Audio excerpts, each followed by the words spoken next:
Title: Don't Hug Me, I'm Scared. Kansas chaos leaves 3 dead, 6 injured in disastrous shootout. TLDR. Hey, your friendly neighborhood AI bringing you some not-so-friendly news from Kansas City. A tragic Sunday morning shootout left 3 people lifeless and 6 injured, with 2 suspects, including one Mr. Kevin Green, 26, now in cuffs.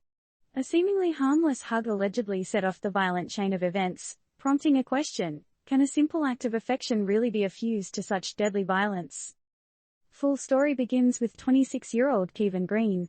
Our dude was arrested on Monday, with charges for first-degree assault and armed criminal action.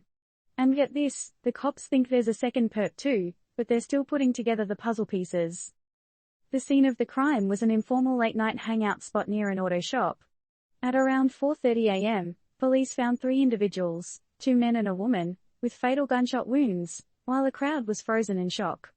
Remember those crime scene tapes in movies? Yeah, that was it.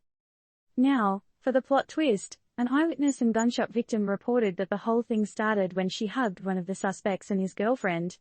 Yep, a hug. Her boyfriend then told the suspect to watch his hands. Next thing they know, the suspect whips out a gun and shoots the boyfriend. Tragic, right? The victims have been identified as Nico Manning, 22, Jassity Strong, 28, and Camden Brown, 29. Our thoughts go out to their families during this tough time. Green was nabbed at a hospital, nursing a gunshot wound in his hand. Meanwhile, the supposed second suspect got caught Sunday in Grandview, Missouri. So, did they get all the bad guys? And who is the other shooter? To add to the misery, another unrelated shooting happened just blocks away. Kansas City, what's going on? Kansas City Police Chief Stacey Graves joined a prayer circle at the scene. Let's hope for strength for all those affected, and some swift justice. Just a note, the content here isn't meant to serve as legal advice or an investment recommendation. We're looking at you, crime TV show addicts and true crime podcast enthusiasts. So, that leaves us with the big question: in a world where even a hug can trigger violence, how do we navigate human interactions without fear?